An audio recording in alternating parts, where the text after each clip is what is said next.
Nous renversons toute hauteur qui s'élève contre la connaissance de Dieu et nous l'homme. Bonjour.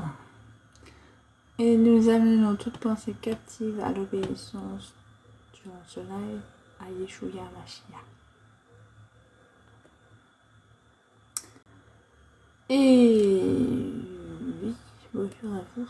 J'espère que vous allez bien à la grâce de Dieu.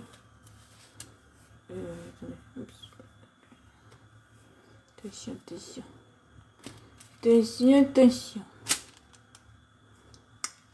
Bonjour la famille, j'espère que ça va bien à la grâce de Dieu. N'est-ce pas?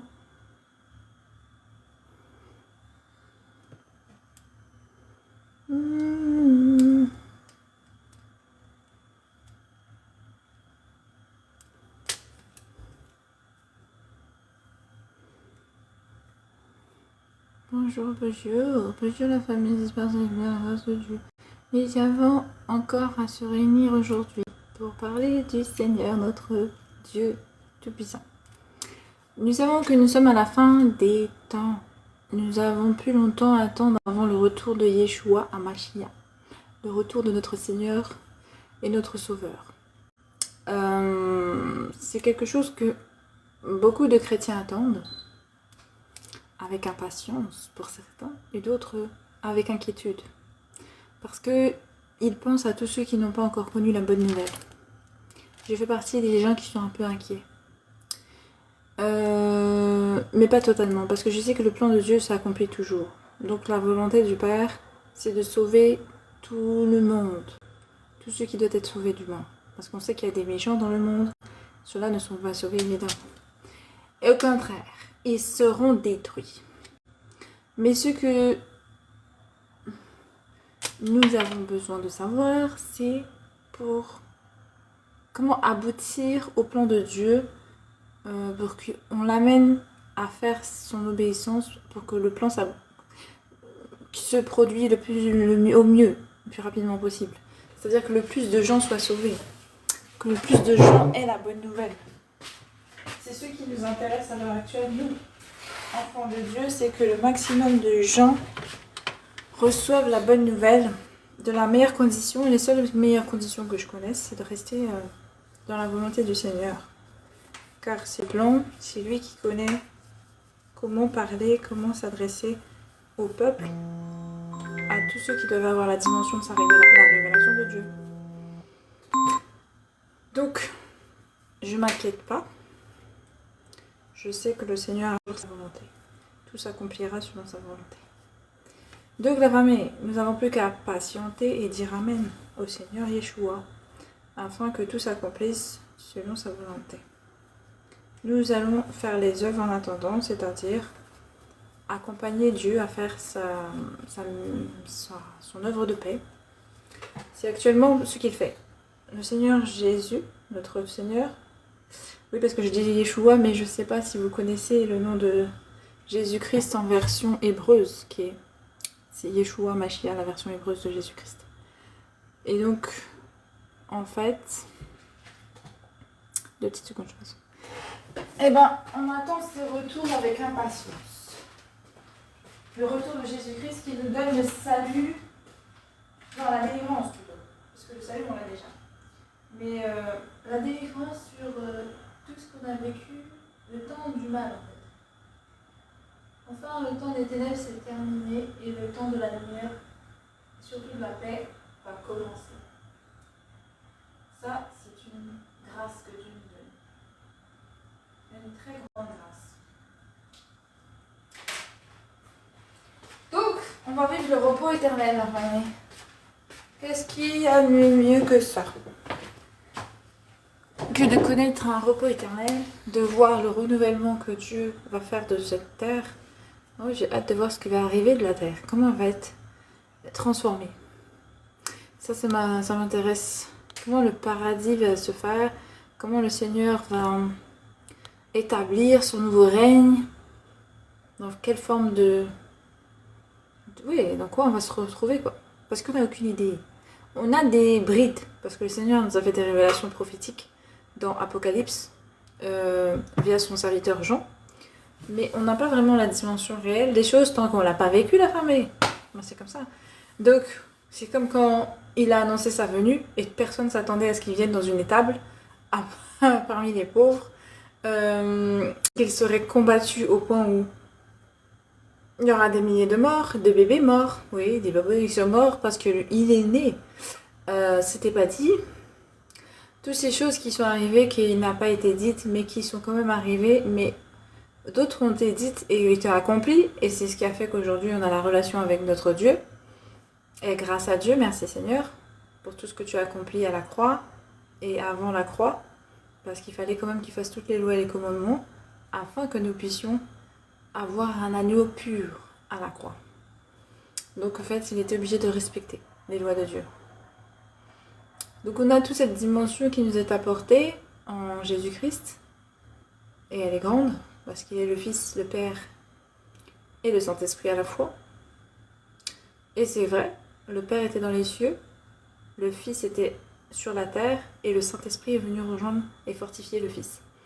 Donc, on a toutes ces dimensions dans le Fils, parce que une fois revenu à sa nature première, il est redevenu le Père en entier, dans son entièreté, comme nous l'avait annoncé Ésaïe, chapitre 9, qui disait qu'on l'appellerait Père, Dieu puissant, et tout ça. Donc en fait, on a vraiment la dimension de Jésus-Christ comme étant Dieu, on le sait, ça, on n'a pas de doute. Et tous ceux qui doutent encore doivent simplement chercher la vérité, doivent se renseigner, approfondir la connaissance historique qu'ils ont actuellement sur Jésus-Christ, sa venue, le message qu'il a délivré, et s'enrichir de ce qui est des écritures bibliques tout simplement, qui sont des témoignages qui nous apportent vraiment la vie de Jésus-Christ avec les personnes qui l'ont connu dans son temps. Salut Niette, coucou, j'espère que tu vas bien à la grâce de Dieu. Shalom, alors, la famille, shalom sur toi Niette. Donc, à part ça, qu'est-ce que vous avez comme compréhension que vous avez besoin d'élargir, par exemple?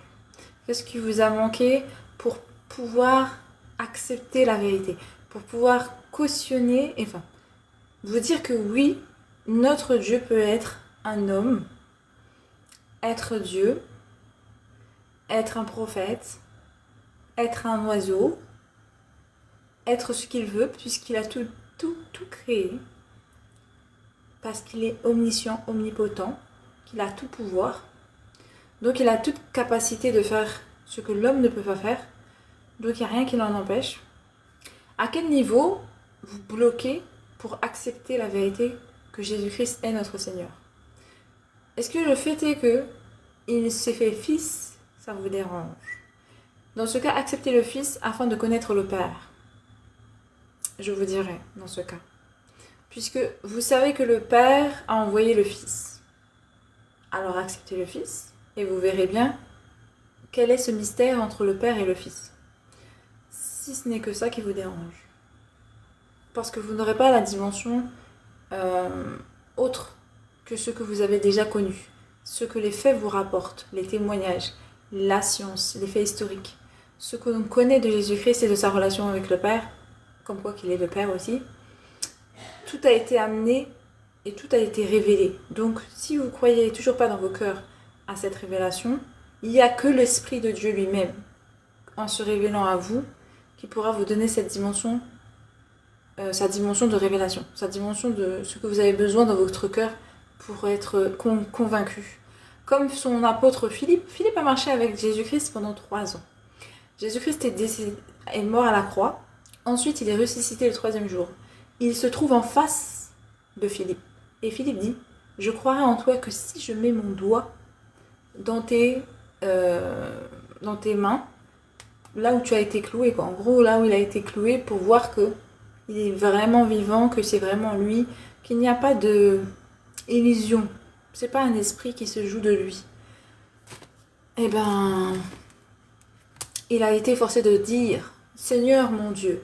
parce qu'il a vu que les trous étaient là et que Jésus-Christ était vivant, parce qu'il a mangé devant lui après sa mort. Donc, Jésus-Christ est mort et ressuscité après 3 jours de tombeau.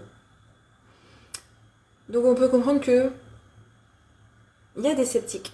C'est normal. C'est très normal, puisque s'il y a eu des sceptiques du vivant de Jésus, c'est pas maintenant que Jésus a quitté le monde, c'est-à-dire qu'il soit dans les cieux, il n'est pas mort, hein, il est ressuscité, n'oublions pas, qu'il est monté là où il doit régner, dans les cieux, qu'il ne peut pas communiquer avec l'homme. Car il faut savoir que depuis la création, l'homme n'a communiqué qu'avec le Saint-Esprit. Toutes les histoires qui ont été relayées depuis l'Ancien Testament jusqu'au Nouveau, il s'agit du Saint-Esprit qui a fortifié les hommes, qui a enseigné les hommes, qui a participé à la vie de l'homme, parce qu'il est le Créateur. Donc le Saint-Esprit nous a donné sa dimension au cours des siècles. À partir du moment où il s'est révélé à Adam et Ève comme étant le Créateur, après les avoir formés, il les a enseignés, il leur a donné un ordre qui a conduit au péché, parce qu'ils n'ont pas su l'obéir à cet ordre, ils ont été transgressés cet ordre, c'est ce qui nous a donné le péché dans lequel Jésus-Christ est venu nous sortir. Et ce péché dans lequel il nous a sortis nous permet d'avoir cette relation avec le Saint-Esprit, nous-mêmes, et d'avoir les connaissances qui nous manquaient de notre Créateur. Et l'intimité nous permet d'avoir, au lieu d'un Dieu, un Père. Au-delà d'un Dieu, je veux pas dire, plutôt ça. Au-delà d'un Dieu, un Père. Donc, parce qu'il y a le côté amour et affection qui naît de la relation intime entre Dieu et nous. Car Dieu vient nous habiter, Dieu vient vivre en nous. Donc la proximité, l'intimité qu'il y a entre nous crée de l'affection, de l'amour, de la compassion de Dieu. Et ça fait que nous sommes considérés comme ses enfants, ses fils. Et même, allons plus loin, pour son Église, une partie de lui. Carrément comme si c'était son être, comme si c'était son corps, comme si ça lui appartenait. Vous voyez, au-delà d'être son fils, parce que au-delà d'être racheté et d'être considéré comme le fils de Dieu, vous avez aussi la dimension d'être le corps du Christ, de Yeshua Mashiach, donc de Jésus-Christ, pardon. Donc en fait, on a vraiment cette dimension dans le Père, dans Jésus-Christ. Est-ce que vous comprenez qu'il n'y a pas de raison pour ne pas croire? Parce qu'aujourd'hui, il y a tellement de faits qui attestent que Jésus a vécu, qu'il est ressuscité aussi. Donc qu'est-ce qui bloque? Quand on a déjà le message, quand on a déjà les faits historiques, qu'on a déjà les témoignages qui ne cessent de grandir, parce que ça n'a pas cessé depuis que les apôtres ont déclaré la bonne nouvelle dans toutes les nations. Ça a fait que croître la nouvelle et les conversions. Du coup, qu'est-ce qui bloque encore pour certains à la croyance, même pas à la croyance, mais à la vérité, que Jésus-Christ est le chemin et la vie? C'est ma question pour vous, seulement, aujourd'hui. Une question simple, mais efficace. Parce qu'on va essayer de casser les hauteurs de connaissances qui vous bloquent dans votre esprit, afin de recevoir dans votre cœur la révélation de notre Dieu. La bonne nouvelle, comme quoi que l'homme n'est pas seul. L'homme marche avec Dieu. L'homme peut vaincre ce qu'il y a de mal extérieurement à lui, mais surtout en lui, et rentrer dans sa pleine lumière, dans la présence de Dieu. Merci David, merci la famille, merci pour les cœurs, que Dieu vous bénisse abondamment. Est-ce que vous avez donc une compréhension qui vous manque ou quelque chose qui vous dérange dans la croyance, enfin plutôt dans la vérité que Jésus-Christ est notre Dieu, mais surtout qu'il donne le salut, qu'il est la grâce que Dieu a voulu pour nous, qu'il est la volonté que le Seigneur a mis en place pour que l'homme soit sauvé. Parce que son nom même, Jésus veut dire sauveur. Vous savez ça? Donc si son nom déjà identifie ce qu'il est ou ce qu'il est venu faire, parce que le nom vient de Dieu, il faut savoir que notre nom vient de Dieu, c'est l'identité de notre être. En général, vous regardez les noms bibliques, ils ont toujours un rapport avec la dimension de leur destinée. Donc, le nom a un rapport avec ce que tu es venu faire sur la terre. C'est ton identité spirituelle et physique, en fait, qui relie les deux mondes. Parce qu'on voit bien que Jésus a pris son nom du ciel. C'est Gabriel qui est venu annoncer à Marie comment il devait s'appeler. Samson a pris son nom aussi du ciel. Je crois que Nathan et tous les quelques prophètes, Jean-Baptiste.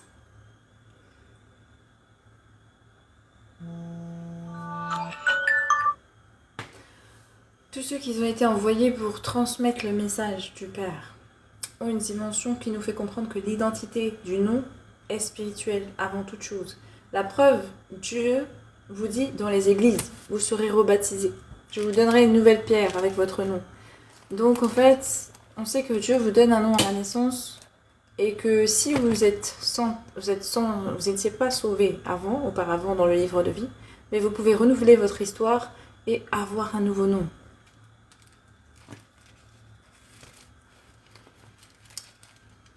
Saul, dans son reconversion, s'est fait baptiser Paul.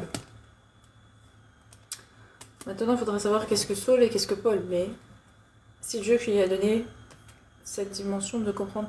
En fait, on comprend que, comme Pierre, au début il s'appelait Pierre, il a été renommé Simon.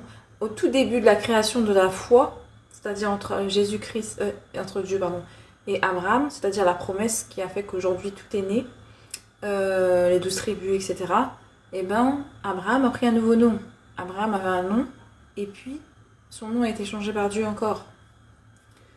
Donc on comprend qu'il y a une dimension de nom qui est en rapport avec l'identité spirituelle. Donc quand vous voulez savoir ce que vous voulez faire aussi sur la terre, commencez à vous renseigner sur votre nom.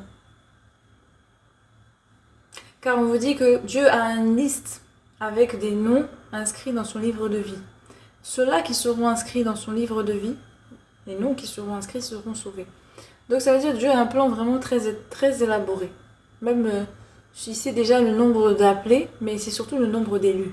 Ça veut dire ceux qui vont répondre à l'appel et qui seront sauvés. Ne vous leurrez pas, on ne pourra pas le leurrer. Parce que tout est déjà écrit. Vous voyez ? Tout est accompli selon le Seigneur. Depuis qu'il est venu à la croix, la fin des temps a commencé, le jugement déjà est en cours.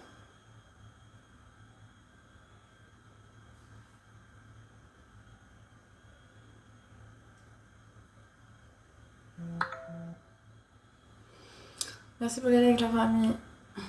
Que Dieu vous bénisse. Donc au final, il faut qu'on s'en renseigne sur la venue de Jésus-Christ, à savoir est-ce qu'il est vraiment véritablement notre sauveur et surtout notre Dieu. Mais la dimension que vous devez avoir d'abord acceptée pour que vous soyez sauvés, c'est le fait qu'il vienne vous sauver. Et quand vous aurez accepté ça, vous aurez toute la dimension de Jésus-Christ. Savoir qu'il est qui exactement. Mais dans l'ensemble, les données que vous avez aujourd'hui vous permettent déjà de comprendre qu'il est votre sauveur. Il est né dans le peuple d'Israël qui nous donne la dimension du Dieu unique. Celui qui s'est révélé à la création comme étant le Dieu unique, le seul. Et depuis cela, spirituellement parlant, effectivement, il a été adopté comme ça. Et non seulement ça, vous avez aussi la compréhension que,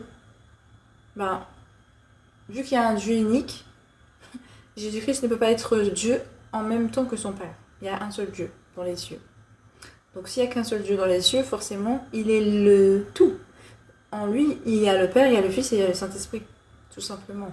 Sachant que Dieu est esprit, et que le Père, c'est esprit, le Saint-Esprit est esprit, et que le Saint-Esprit vient d'une partie du Père, et que le corps n'est rien sans l'esprit. Vous comprenez qu'en fait, Jésus-Christ, c'est Dieu. Donc, quand vous avez les dimensions historiques de la venue de Jésus, ce qu'il a fait, ce qu'il a été fait dans le peuple depuis la création, etc., etc., vous comprenez qu'il y a vraiment véritablement Dieu par l'esprit là-bas, et qu'il s'est étendu dans toutes les nations. Parce que maintenant, toutes les nations ont la dimension de Jésus-Christ comme étant leur sauveur, leur Dieu, ayant la capacité de guérir, voilà, vous avez des témoignages de guérison, des témoignages de délivrance, des témoignages de baptême, de reconversion grâce au Saint-Esprit. Tout ça, c'est dans la dimension des œuvres que il avait été donné aux apôtres, qui s'est répercuté dans les nations, comme l'a révélé Jésus-Christ. Donc ça fait que beaucoup de choses ramènent à Jésus, en fait, en vérité. Il n'y a pas de choses qui éloignent de Jésus. Tout ramène à lui. Il n'y a pas raison de croire autre chose, en fait. Selon ma compréhension. Après, je peux peut-être me tromper, mais moi, je pense que... Non, c'est pas. Tout le monde... de la vie. Et ben c'est triste de dire ça parce que ça voudrait dire que les gens n'ont plus d'espoir. Les gens n'ont pas envie de connaître un après la vie. Ça veut dire qu'ils ont une vie et un temps de vie éphémère. Et ils se contentent de savoir que, bon, bah, j'ai le moment présent. Demain, je ne sais pas si je vais survivre. Demain, je ne sais pas si le Seigneur va me permettre de vivre encore. Mais je continue de vivre dans l'ignorance en espérant... En espérant quoi? Vous espérez rien du coup. Vous espérez pas de lendemain. Parce que vous savez que l'homme est mortel. Tout le monde sait qu'on meurt. C'est ça le problème. Maintenant, Dieu dit que il a donné un fils unique pour que l'homme ne périsse pas. Pour que l'homme ne connaisse pas la mort. Mais qu'il ait la vie éternelle. Donc ça veut dire que Dieu place un espoir sur ta tête. Il place un espoir de bonheur. Il place un espoir de paix. Il place un espoir de vie éternelle dans ces conditions de bonheur et de paix. Est-ce que tu préfères pas croire en quelque chose qui t'amène dans une dimension plus douce, plus belle, plus sincère, plus réelle en fait, plus palpable?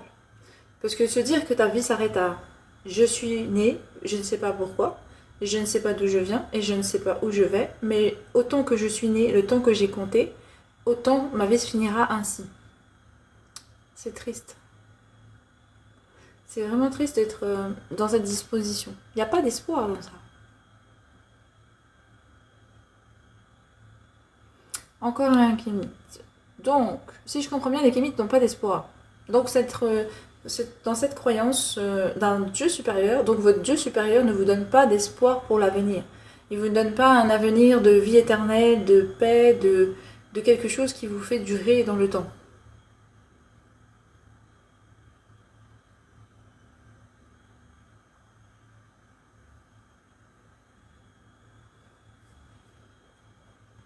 La dimension de ça, là, c'est ça en fait.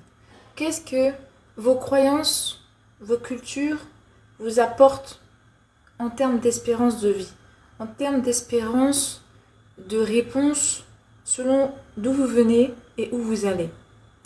Et donc, même qu'est-ce que vous faites à l'heure actuelle sur la Terre? Qu'est-ce que Dieu vous prédestine? Parce que beaucoup retournent à des divinations, vont consulter des cartes, etc. parce qu'ils n'ont aucune dimension de ce qu'ils font ici. Or, Jésus-Christ, notre Sauveur, est prophétique. Ça veut dire quoi? Il nous transmet notre destinée. Il a donné aux apôtres leur destinée à tout temps. Ça peut être au temps présent, au temps futur, et ça peut être même au-delà du futur. C'est-à-dire quoi? Après leur mort, il y a la résurrection. Donc ils connaissaient le temps de leur mort, mais ils connaissaient aussi le temps de leur résurrection. Il leur a donné leur dimension de vie sur la terre et leur dimension de résurrection. Ça veut dire le renouvellement de la vie. Après la mort, il y a encore la vie. Mais qu'est-ce que vous faites de cette vie?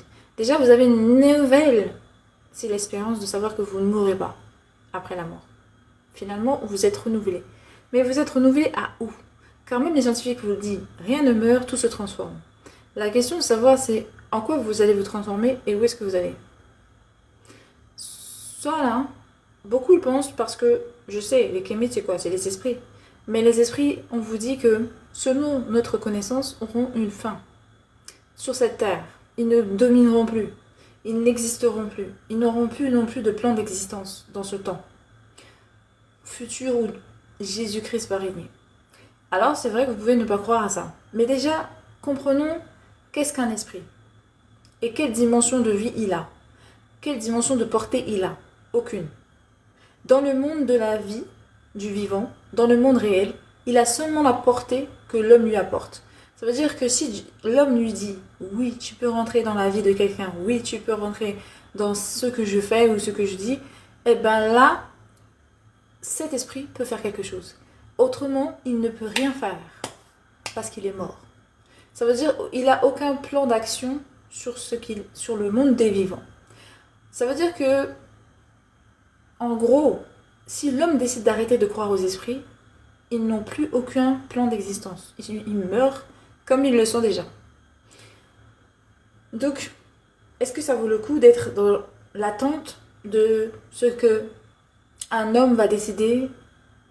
Est-ce que je t'ouvre telle ou telle dimension de porte ou pas? Après, il faut savoir que son champ d'exercice aussi dans la vie des hommes est court. Ça veut dire qu'il accomplit simplement ce pourquoi on l'a envoyé. Puis il retourne à l'état de mort. Il a une fenêtre en fait. Il a une porte. Il n'y a que quand il se met en position de possession qu'il arrive à vivre durablement quelque chose.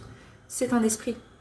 Il n'a aucune dimension de toucher quelque chose dans le vivant. Vous voyez, c'est-à-dire de le vivre, de le ressentir. Il n'a pas de corps. Tu peux ressentir que si tu as le corps. Bah, la famille, ça va être fade, hein, votre existence d'esprit, quoi. Un vivant, Jésus-Christ, nous promet la vie. Ça veut dire quoi? Après la mort, nous ne restons pas dans l'état de mort, nous ne restons pas esprit. Nous revenons à l'état naturel de notre vie. C'est-à-dire ce que nous sommes après la naissance. Nous sommes des vivants. Nous ne sommes pas des morts, nous ne sommes pas des esprits. Donc au final, il nous donne une dimension de retrouver notre âme, notre corps charnel. Alors que si vous restez dans la compréhension des kémites ou des autres de adoration de Dieu, ils ne sont jamais revenus de la mort. Toute autre croyance spirituelle autre que la religion chrétienne ne donne pas d'espérance après la mort de vie. En fait, il n'y a pas de plan de dimension de vie dans le vivant. Vous ne vivrez pas après. Parce que les Égyptiens l'ont fait croire. Il n'y a jamais eu de résurrection. Dans toutes les autres cultures et religions, il n'y a pas de résurrection. La seule religion, si je peux me dire comme ça, si je peux appeler ça une religion, mais on va plutôt dire ça. La seule vérité de croyance qui apporte une dimension de résurrection, c'est-à-dire la vie après la mort, c'est celle de Jésus-Christ. C'est Jésus-Christ qui a cette dimension de résurrection après la mort. C'est dans son peuple que nous avons connu la résurrection uniquement, dans toute l'humanité, dans toute l'histoire de l'humanité. C'est dans l'histoire de Jésus-Christ et de son peuple qu'on a la dimension de résurrection. Salut, boîte à musique. Donc ça rassure pour l'avenir. Ça rassure sur le fait que ça a déjà arrivé et que ça peut arriver encore. Mais quand on regarde les autres histoires et les autres peuples et les autres croyances, il n'y a pas cette dimension d'espérance. Il n'y a aucun espoir de vivre la vie comme on a connu après la mort. Il y a simplement uniquement la dimension de l'esprit et tu commences à adorer des esprits et qu'est-ce que ces esprits font pour toi? Pas grand-chose. Parce qu'on sait très bien que les esprits qui sont appelés, ils ont toujours la dimension du mal. Ils n'ont jamais fait le bien dans la vie des gens. On vous parle de marabouts, on vous parle de sorciers, on vous parle de divinatoires qui n'aboutissent même pas à des vérités. De divination, de cartes, etc. qui sont même pas réelles. Vous voyez? Donc au final, en fait, on n'a que des esprits malins qui rentrent dans la vie des hommes afin de mettre le souk, le mal-être. Mais on n'a pas la dimension réelle de « ouais, j'ai adoré un quelqu'un, c'était quoi? Mon père, ma mère ». Vous ne revoyez pas vos proches, la famille. Vous voyez un esprit qui vous dit qu'il est votre supérieur ou qui vous dit qu'il est votre inférieur et vous allez il va vous faire ce que vous voulez. Mais regardez bien ce que vous faites. Il n'y a personne de votre famille qui est revenu réellement. Quand on dit ancêtre, vous louez des gens, une entité. C'est une entité qui s'est déclarée à votre arrière ancêtre que votre famille se relaie depuis. Est-ce que vous vous rendez compte de la dimension? Et qu'est-ce qui est arrivé de tous ceux qui sont partis après avoir connu cet ancêtre? Qu'est-ce qu'il a apporté dans votre vie, franchement? Franchement, qu'est-ce qu'il a apporté dans la vie de votre famille? Qu'est-ce qui est revenu réellement dans votre famille vous dire « Je vis une meilleure vie depuis que j'ai côtoyé cet ancêtre ». Soi-disant qu'il nous a apporté, je ne sais pas, la richesse quand on était vivant, mais à quelles conditions et à quel prix? On sait bien que c'est des prix carrément horribles. C'est le prix du sang. Tous ceux qui parlent à des esprits donnent le prix du sang. Il y a des sacrifices, c'est évident. Jésus-Christ s'est sacrifié parce que c'était le sang qui demandait ça. Enfin, c'est le prix. C'est le prix de ce qu'on doit payer dans le monde spirituel pour une délivrance, pour une alliance, peu importe. Donc, Jésus-Christ nous promet une alliance perpétuelle avec une seule foi, un seul sacrifice. C'est le sien. Donc en fait, il s'est donné une seule fois à la croix pour toute l'humanité. Il n'y a pas besoin de réitérer des sacrifices. Il n'y a pas besoin de renouveler des sacrifices. Il n'y a pas besoin, à part de chanter son adoration et sa grâce, enfin sa miséricorde, sa gratitude à notre Dieu, parce que nous vivons tous les jours dans sa dimension d'amour et de paix. Donc on a la gratitude de voir notre Dieu dans notre vie. Mais c'est tout. C'est parce qu'on l'adore, on fait des chants de louange, mais il n'y a plus de sacrifice avant nous. Donc il n'y a rien que les Kémites, les Égyptiens, rien à apporter leur croyance ou leur culture à l'homme. C'est pourquoi ils ont laissé, les hommes d'avant ont laissé ces religions. Quand vous regardez l'histoire de l'homme et la spiritualité, vous voyez qu'avant, il y avait les panthéons des Égyptiens, panthéons des Grecs, panthéons des Vikings, etc. Et d'autres dieux, Dagon, Baal, etc. Plein. On a pu savoir quoi faire. Mais un seul a vaincu tous ces dieux et a décidé de se révéler à un seul peuple. Mais ce peuple-là, par la gloire que leur Dieu a fait à travers les autres peuples, ont su et ont déterminé qu'après Jésus-Christ, il n'y avait pas besoin de comprendre et de croire en un autre Dieu. Tous les autres dieux ont été délaissés. Il ne reste plus que maintenant le christianisme. Et 600 ans après, les musulmans sont arrivés. Donc il a fallu 600 ans de croyance de monothéisme pour qu'une autre croyance naisse de cette croyance. Ça veut dire quoi? Ça veut dire qu'ils se sont inspirés de ceux qui étaient déjà là. Mais comprenez que c'est la même. Il n'y a pas d'autre dimension de monothéisme parce qu'ils se sont inspirés du seul vrai Dieu pour faire leur religion. Donc en fait, la croyance du monothéisme, d'un Dieu unique, est claire dans l'esprit de l'homme maintenant. Il n'y a pas d'autres croyances maintenant dans l'esprit de l'homme. Avant, il y avait multiples dieux, maintenant il y a un seul. Donc ça veut dire que déjà l'homme a compris quelque chose, c'est un grand pas. Et historiquement, qu'il nous l'a carrément certifié et nous l'a amené dans cette dimension de manière de manière nationale, de toutes les nations, c'est Jésus-Christ. Et ça vous le prouve par l'histoire. C'est pour ça qu'il y a un avant Jésus-Christ, spirituellement parlant, et un après Jésus-Christ, spirituellement parlant. C'est lui qui a ramené le christianisme. C'est lui qui a ramené ce qui est aujourd'hui la bonne nouvelle, comme sur le Dieu qui s'est révélé au peuple d'Israël, et qui avait déjà fait sa gloire, et que beaucoup déjà s'étaient convertis grâce à la gloire qu'il avait faite. Mais c'est vraiment Jésus-Christ qui a fait vraiment glorifier sur toute la terre le nom de son Dieu. De lui-même, en fait, son propre nom. Jésus-Christ. Son propre nom. Donc, bonsoir, Light Coco, j'espère que tu vas bien. Donc, on a un seul Dieu qui s'est révélé à l'homme et qui nous a donné une dimension de compréhension sur tout ce que l'adoration et la spiritualité que devrait avoir un homme. Il doit savoir que son Dieu est unique. Il doit savoir qu'il n'y a pas de sacrifice à faire, car Jésus, notre Dieu, l'a déjà fait pour nous. Il suffit juste de revenir à lui, dans la grâce qu'il a établie pour nous, dans l'amour qu'il a établi pour nous, pour que nous soyons sauvés, grâce à l'acte qu'il a fait. Donc ça, c'est important, d'avoir cette bonne nouvelle, la famille. C'est une importance capitale, parce que le futur qu'il y aura par rapport à cette nouvelle est vrai. C'est-à-dire que notre Seigneur a un plan de renouvellement pour la terre. Il ne veut plus le mal sur cette terre. Donc tous les méchants disparaîtront.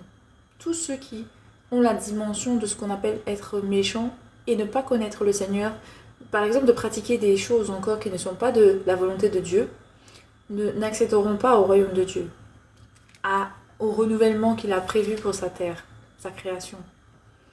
Donc, il faut vraiment rentrer dans la dimension de recherche de vérité. C'est important, la famille. C'est vrai de chercher la vérité parce que vous avez besoin. Jean 3,16, on va lire ensemble la famille. On a une proposition de Talc. Bonsoir Talc, vous. Bienvenue. Je vais lire ce que tu as proposé. Donc c'est l'évangile de Jean, si je comprends bien. Et chapitre 3, verset 16. Allons-y.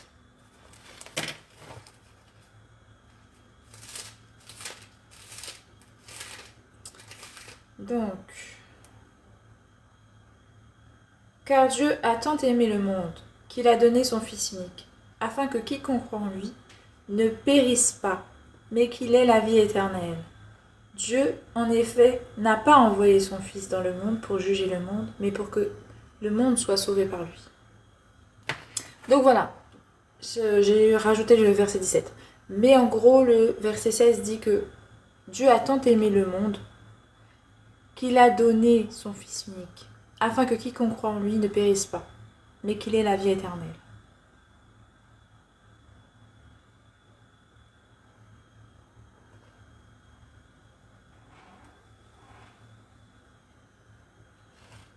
Donc c'est ça la bonne nouvelle. C'est que Dieu nous aime.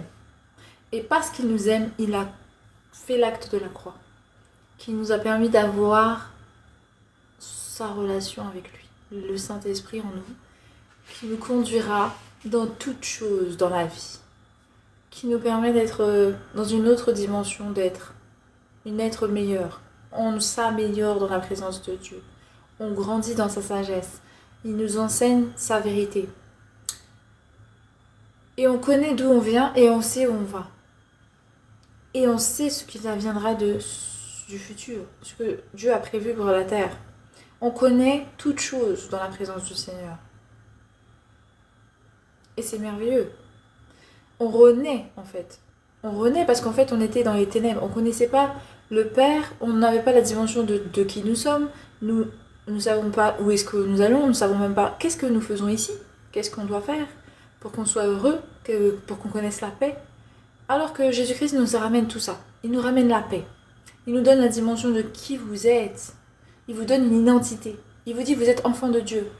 Vous avez l'autorité de vaincre et terrasser ce qui est l'ennemi. Vous avez maintenant aussi la connaissance de savoir que vous étiez. Ce qui s'est passé dans le temps de la création. Pourquoi vous avez été dans la souffrance. Pourquoi vous ne connaissez pas la paix. Vous allez aussi savoir comment Dieu va nous renouveler pour nous donner la paix. C'est-à-dire qu'il va faire de nous un esprit nouveau et un cœur nouveau, afin qu'on puisse arriver dans le futur à être des nouvelles personnes qui connaîtront que la paix et le bonheur dans la présence de Dieu, que le repos de Dieu. Parce qu'il n'y aura plus le mal, parce qu'il n'y aura plus les ténèbres, les méchants, et voilà, il n'y aura plus de dualité entre ce que nous appelons le bien et le mal. Ce qui confirme que le donner sa vie à Christ, c'est afin qu'on ne périsse pas, entre autres. Exactement. Ce qu'il faut, c'est que nous puissions redonner nos cœurs à Dieu, revenir à Jésus-Christ pour que nous soyons dans la dimension de fils et d'être sauvés. Parce que nous aurons touché le cœur de Dieu. Car nous avons compris son message, compris l'acte qu'il a fait à la croix, compris qu'il nous aime, qu'il nous a tant aimés, qu'il a donné son Fils unique. En fait, on aura compris ce que Dieu attend de nous. Et on va l'accomplir aussi dans nos vies, pour nous. Parce que nous voulons la paix. Parce que vous savez que Jésus-Christ donne la paix. Véritable, intérieurement, vous allez rentrer dans une forme de paix que vous ne connaissez pas. Vous allez apprendre des choses sur le monde que vous ne connaissez pas. Car Dieu vous révélera tout ce qui vous a été caché jusqu'alors. Et beaucoup de choses vous sont cachées, la famille. Beaucoup, énormément. Je vous assure, quand vous allez rentrer dans la dimension de Jésus-Christ et qu'il commencera à vous enseigner qu'est-ce que la création, qu'est-ce que l'homme, qu'est-ce que l'ennemi, qu'est-ce que les cieux, là où il demeure, avec les anges, et qu'est-ce qu'il y fait. Il est en train de préparer la paix, c'est-à-dire que depuis les cieux, Dieu étend ce qu'il appelle la lumière. Il ne cesse d'étendre la lumière pour que le temps de la paix vienne sur tout l'univers, mais que lui puisse revenir ici, se reposer. Car c'est ici que finira le paradis.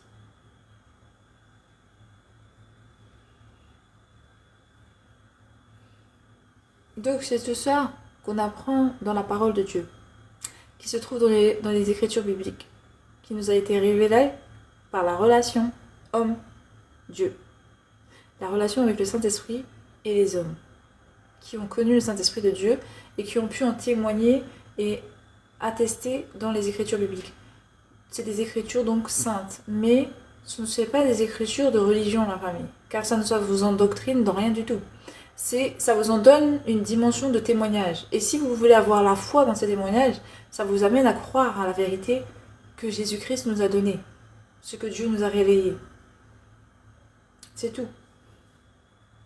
Mais c'est un choix. C'est un choix, c'est pas du tout une doctrine, c'est pas du tout une secte, c'est pas du tout une religion. Moi aussi, j'étais cru au début que c'était une religion à laquelle il fallait absolument adhérer pour pouvoir être sauvé. C'est pas une religion, la famille.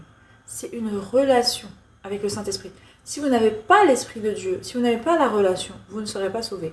Vous pouvez adopter la religion si vous voulez, mais si vous n'avez pas adopté le Saint-Esprit de Dieu pour être en relation avec lui, vous ne serez pas sauvé.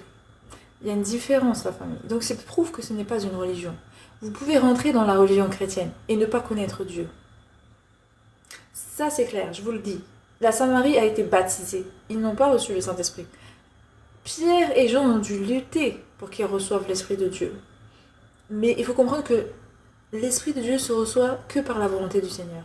Ça veut dire par ceux qui ont envie de donner la miséricorde. Car Dieu a dit à Moïse, je donne la miséricorde à qui je veux. Donc il a bien prévu que la miséricorde ne serait pas donnée à tout le monde. Il donne la miséricorde à qui il veut. Donc, même si la miséricorde est choisie, ça vient de Dieu. C'est ce qu'on dit. La foi vient de ce que l'on entend, et ce que l'on entend vient de Amashia. Donc vient du loin de Dieu. Mais le loin de Dieu, qui est Christ, actuellement, Jésus-Christ, quand il était homme, quand il s'est fait chair, quand il a baptisé son nom, pour que l'homme puisse connaître le nom qui sauve de Dieu. C'est son nom. Parce que, pourquoi baptiser un nom? Pourquoi Dieu a dû baptiser ce nom? Parce qu'il en a multiples. Dieu est connu sous de multiples noms. Dont le premier nom qu'il a donné à Yahweh, qui est officiel. Son nom officiel, c'est à Moïse. Le premier nom qu'il a donné officiellement à Moïse, c'était Yahweh. Donc, comme il change de nom en fonction des alliances, en fonction des connaissances qu'il donne à l'homme, c'était important que l'homme sache sous quel nom il peut être sauvé. Donc, sous quel nom il doit être sous l'autorité de Dieu. Et c'est ce que nous révèle Jésus-Christ quand il nous dit qu'il a le nom au-dessus de tout nom, qu'il gouverne dans les cieux, sur la terre et sous la terre avec ce nom. Ça veut dire que c'est pas avec tous les autres noms qu'on a connus auparavant, mais c'est bien avec l'unique nom qu'il est venu sanctifier pour l'homme, que nous puissions être sauvés par cette dimension de sanctification. Donc il est important de l'appeler Yeshua HaMashiach. Donc si vous avez encore des doutes, si vous manque encore des éléments, si vous avez encore des incompréhensions, si vous avez encore besoin de connaître la parole dans la profondeur de la connaissance qui vous donnera la dimension de Dieu, n'hésitez pas à communiquer votre mal-être, communiquer votre blocage, communiquer ce qu'il vous faut pour que vous soyez délivrés et que cette hauteur soit brisée, que cette barrière qui vous empêche de connaître la parole de Dieu dans son ensemble, parce que Satan vous en empêche, parce que vous avez la captivité aussi. Satan peut captiver la parole, Satan peut bloquer la pensée, pas la pensée, mais les oreilles, etc., etc. Il faut une délivrance parfois, tout simplement. Donc nous, il faut savoir que nous avons la capacité de délivrer par l'autorité de notre Seigneur, notre Dieu, Jésus. Yeshua HaMashiach, Jésus-Christ. Parce que nous avons une formule, et plus que ça, nous n'avons pas qu'une formule, nous avons la dimension de l'autorité que Dieu nous a donnée. Donc on est spirituellement sous l'autorité de Dieu grâce à son nom.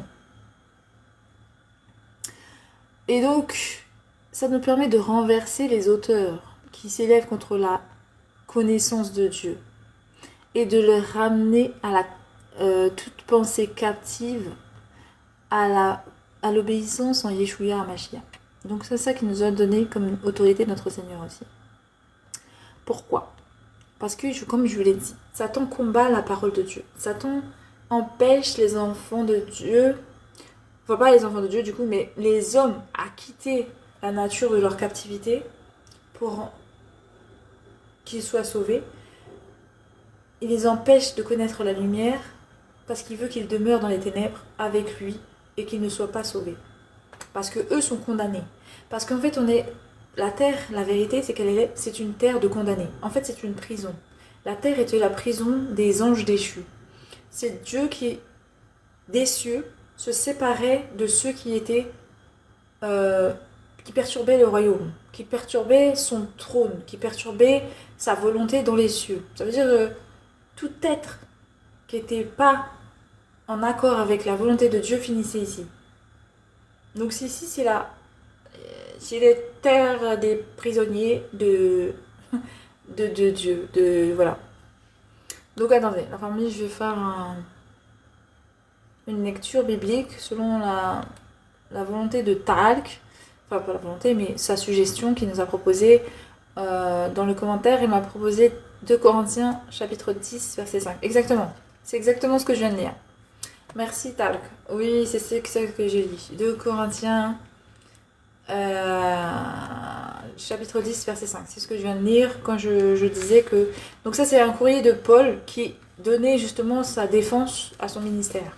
Et il était en train d'exprimer qu'est-ce que être un apôtre. Qu'est-ce que la dimension d'apôtre apporte, en fait, en plus que les autres. Qui cheminent avec la connaissance de Dieu, qui apportent une soi-disant connaissance. C'est que nous avons vraiment l'autorité pour casser des barrières, casser des hauteurs, casser des captivités qui ne sont pas de Dieu. On a vraiment la capacité de délivrer selon la volonté de notre Dieu, parce qu'il nous a donné l'autorité. C'est inscrit comme ça dans les Écritures. Et vraiment, on voit que ça marche, ça fonctionne. Des gens sont sauvés, des gens peuvent se reconvertir et être baptisés selon leur volonté parce qu'ils ont été délivrés. Parce que le chapitre 10, verset 5, c'est en fait Paul qui défend son ministère pour donner la compréhension de ce qu'il fait. Et il dit bien qu'il exhorte par la douceur et la mansuétude de Christ. Donc, il dit, si nous marchons dans la chair, nous ne combattons pas selon la chair. Car les armes avec lesquelles nous combattons ne sont pas charnelles, mais elles sont puissantes devant Dieu, pour renverser des forteresses. Donc en fait, il dit, même si nous sommes charnels, nous avons une dimension spirituelle qui est celle de Dieu, celle que Christ nous a donnée dans son autorité, par son sacrifice. En son nom, nous avons la capacité de casser des forteresses, de renverser carrément, il dit, pour Dieu. Donc ça fait que nous renversons les raisonnements et toute hauteur qui s'élève contre la connaissance de Dieu, et nous amenons toute pensée captive à l'obéissance à Yeshua Mashiach. Et c'est pour ça aussi qu'il marque aussi, nous sommes prêts aussi à punir toute désobéissance lorsque votre obéissance à vous sera complète.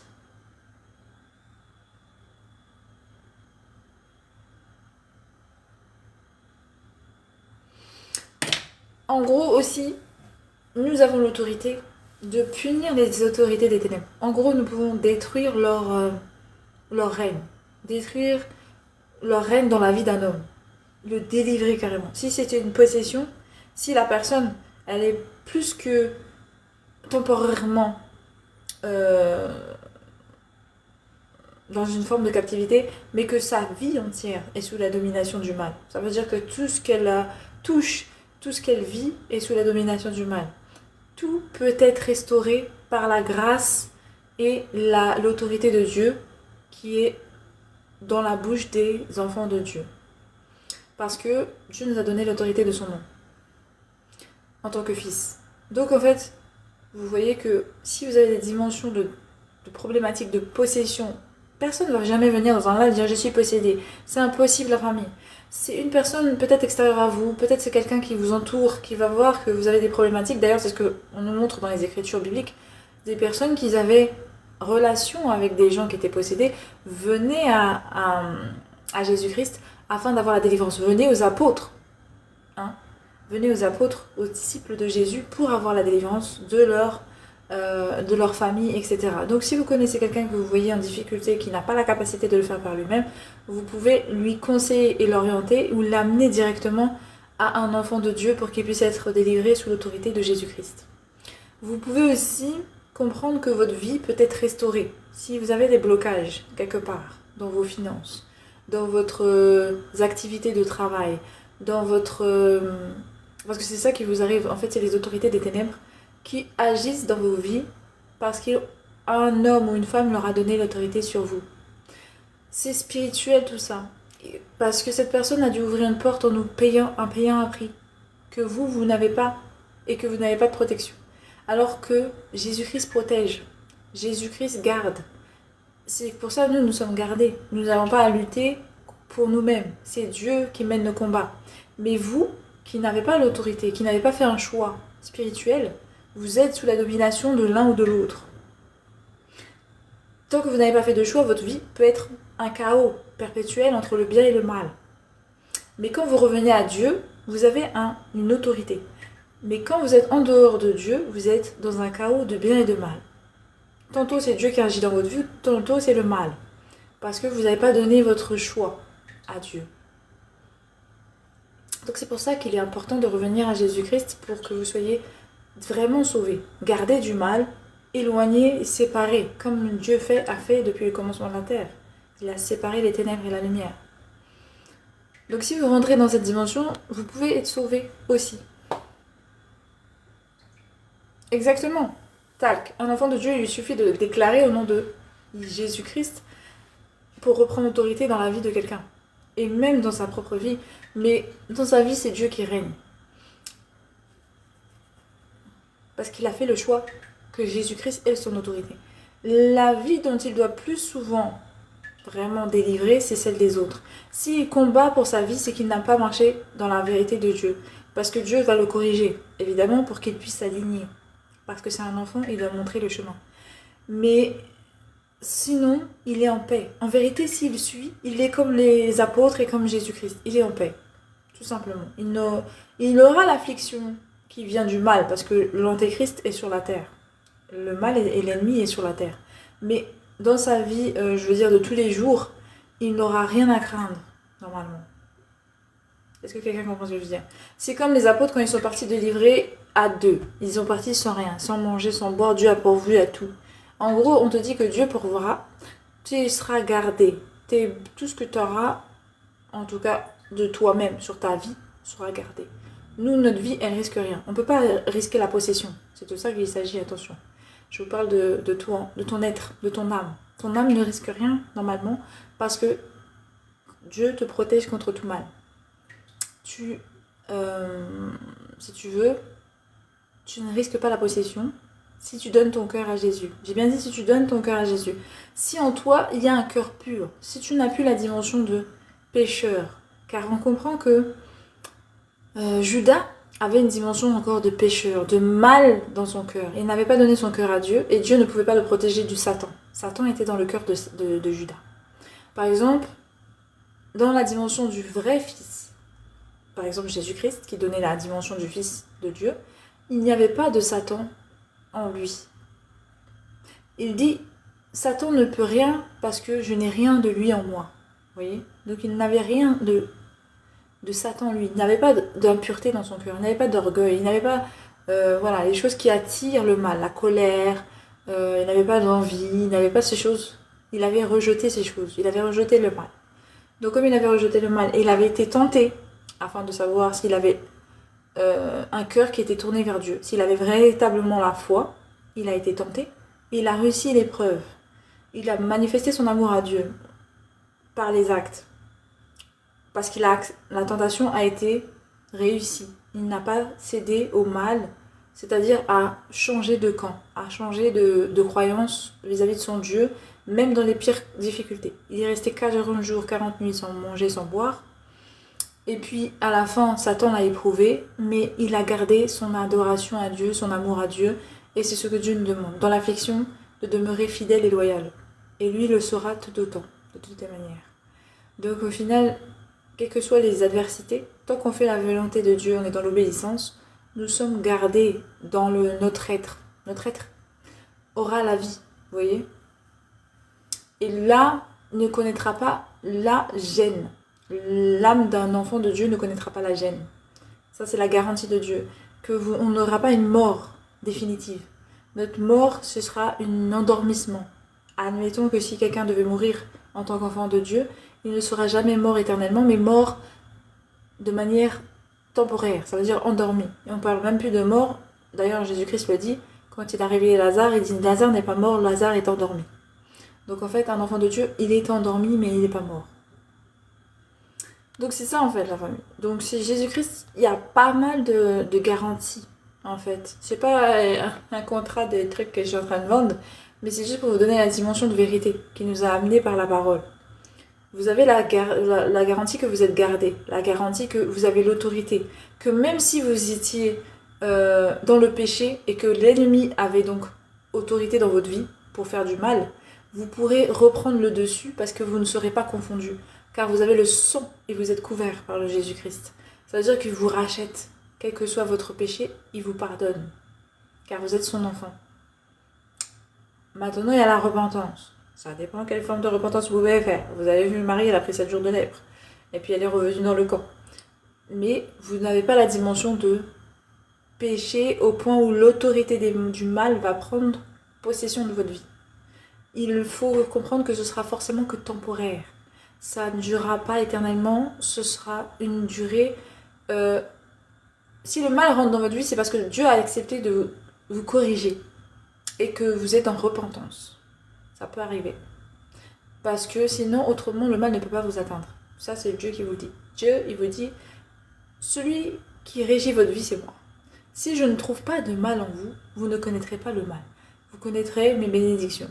Par contre, si je trouve des choses qui ne sont pas de moi, vous connaîtrez la malédiction. Parce que Dieu veut vous faire délaisser ce qu'il y a de mal en vous.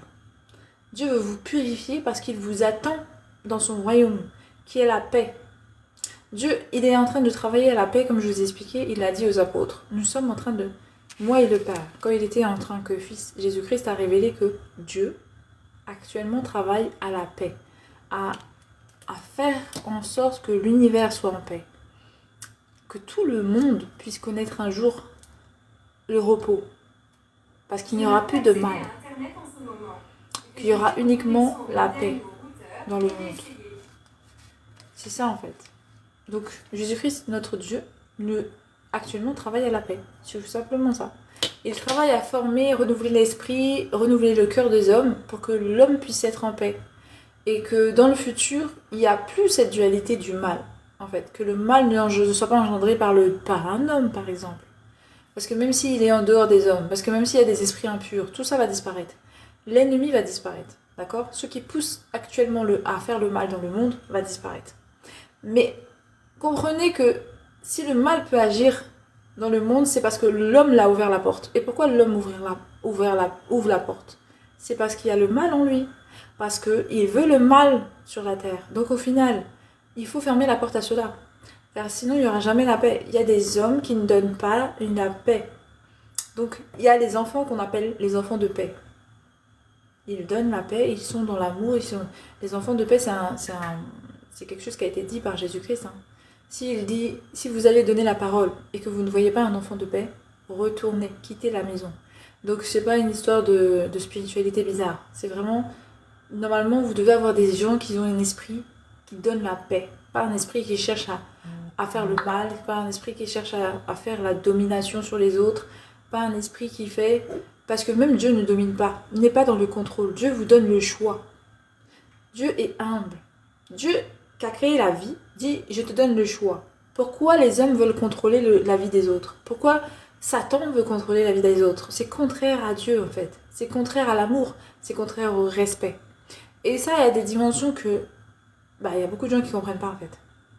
Il y a des gens qui ne comprennent pas que le contrôle déjà n'est pas normal. De vouloir contrôler les autres, ce n'est pas normal. Dieu ne le fait pas. Dieu vous donne le choix d'être contrôlé ou pas. Ça veut dire de faire sa volonté ou pas. C'est-à-dire que c'est libre arbitre, quoi. C'est pas du tout un contrôle.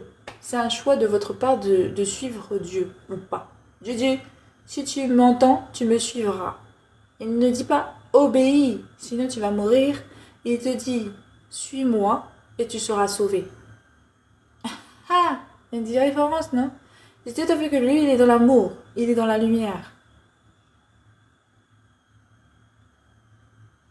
Vous voyez?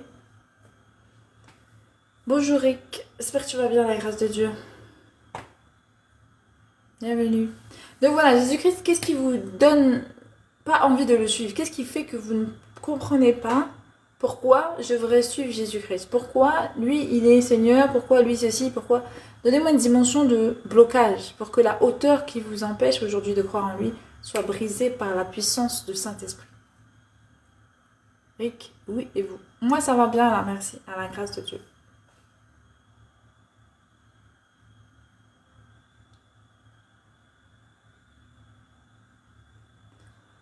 Donc voilà, c'était ça la question que j'avais pour vous aujourd'hui.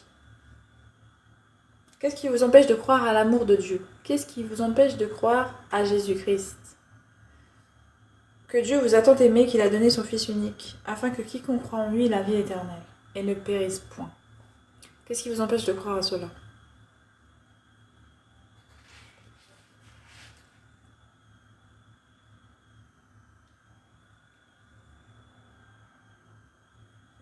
Moi, c'est ce que j'attends de vous, c'est qu'on partage un peu, pour qu'on puisse être vraiment productif dans le fait d'échanger, d'essayer de se comprendre, d'essayer d'avancer ensemble, d'essayer de se donner de l'amour en fait. Parce que la parole de Dieu, c'est l'amour, la parole. Parce que la parole de Dieu, c'est ce qui nous sauve. Donc c'est forcément de l'amour.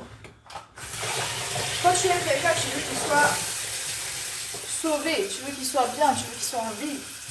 Tu veux partager, soit que ça s'arrête en fait, les choses avec la personne. Tu veux pas qu'il y ait une fin. Et c'est pour ça que Dieu nous a donné la vie éternelle. Qui veut nous donner la vie éternelle? C'est parce qu'il nous aime. Il ne veut pas que nous mourions. Il ne veut pas que nous soyons séparés de lui. En gros, Dieu dit, je vous aime tant que je ne veux pas que nous soyons séparés. Or, le péché nous sépare. Et la mort nous sépare. Car Dieu est vivant. Il n'est pas le Dieu des morts. Donc il ne veut pas être séparé de vous. Il ne veut pas que vous mouriez. Parce que l'amour, c'est la séparation avec Dieu. Donc, à vous de voir. Parce que les gens pensent que mourir, c'est rencontrer Dieu. Non, mourir, c'est se séparer de Dieu. On rencontre Dieu dans le vivant, la famille. C'est dans le vivant qu'il faut faire le choix de Dieu. Parce que dans la mort, vous ne verrez jamais le Seigneur. Vous reverrez le Seigneur que si vous ressuscitez. Il est le Dieu des vivants, la famille. Il n'est pas le Dieu des morts. Il l'a déjà dit. Jésus-Christ est ressuscité. Lazare a dû ressusciter. Bon. Il est remort, mais il est ressuscité. Vous savez que j'aborde, on parle de Jésus-Christ, Jésus-Christ, Jésus-Christ, mais Jésus-Christ n'est pas le seul à être ressuscité. On vous dit qu'il y a des témoignages de gens qui ont vu plusieurs hommes sortir, et plusieurs femmes peut-être aussi, sortir des tombeaux. Plusieurs personnes en fait. Ils n'ont pas précisé si c'est homme ou femme. Ils ont dit plusieurs personnes sont sorties des tombeaux et se promener à Jérusalem. Donc en fait au final, il n'y a pas eu qu'une seule résurrection dans le peuple d'Israël. Il y a eu plusieurs résurrections. Il y a eu plusieurs résurrections dans la famille. Et ça, c'est pas rien. C'est dans l'histoire de l'homme, c'est la vie. Qui donne la vie? Dieu. Donc on comprend que vraiment Dieu est avec eux. Mais Dieu s'est étendu à toutes les nations. C'est ce que Jésus-Christ nous a donné comme dimension de révélation et de vérité. Puisque nous le voyons encore aujourd'hui. Le Saint-Esprit est maintenant répandu sur toute chair. Ça, c'est vérité. Il n'appartient plus qu'au peuple. Il n'appartient plus qu'au peuple d'Israël. Avant, il n'était que dans le peuple d'Israël, maintenant il est à toutes les nations. Donc c'est vraiment une bonne nouvelle, c'est merveilleux, mais beaucoup doivent connaître cette bonne nouvelle pour qu'ils puissent faire le choix ou non d'être sauvés. Parce que Dieu te dit, je vous donne le choix. Si tu entends ma voix, rejoins-moi. Ne n'endurcis pas ton cœur, car je frappe à la porte de ton cœur. Et si tu l'ouvres, je viendrai souper chez toi. Donc je vous invite à le suivre pour qu'il puisse vous conduire dans son amour. Adam, salut je salue aussi le Montréal, le Canada. Merci à vous de me suivre depuis le Canada, hein, Adam. Que Dieu vous bénisse, hein. Que la parole du Seigneur vous touche, j'espère, et que vous puissiez être dans sa dimension de vérité et de sa paix. Ça me rappelle ce chant, il est sorti du tombeau. Ah, je connais pas. Bah, peut-être que je connais, mais le titre, ça me dit rien du tout. Donc voilà.